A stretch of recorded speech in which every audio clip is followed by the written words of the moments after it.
High school students have been some of the biggest users of flavored e-cigarettes. And today, Claire Kopsky spent some time inside a Lexington high school to find out what students are saying about the ban.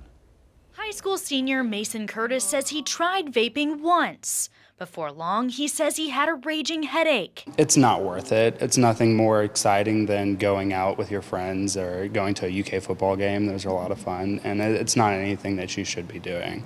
It's not worth the risk. He says it used to be common for teenagers to vape at school. They would hold it in their sleeves and put it in the back of class, or they'd go into the bathrooms and use it and stuff like that. Bathroom breaks were common to see multiple kids in there using it at the same time. But Mason and his classmate Eleanor Davis say in the last 2 years, the rhetoric changed when the school started cracking down. Well, I think vaping is definitely like the cigarette fad. Like back in like the 50s and 60s, like teenagers smoked a lot of cigarettes, but then after a while it was like, oh, we shouldn't be doing this.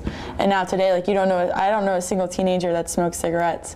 And I think vaping's kind of become that thing. Like people now know the dangers. So I think it is definitely dying down. I mean, there are people who still vape, but it's definitely a lot different than it used to be like my freshman and sophomore years of high school. Eleanor and Mason are members of the school newspaper and helped put together a vaping series a few years ago to educate the school community. I just don't want people to think we're dumb high schoolers doing dumb things and being dumb teenagers. I mean, we do read the news, we read what effects they have, and I think a lot of people are changing their habits. They're hopeful the ban this week will help put out the final jewels. I think our school system's done really well on the impacts of vaping, but I think the ban's a little bit overdue, but I hope it's going to start impacting other schools across the country as well. In Lexington, Claire Kopsky, LEX 18 News.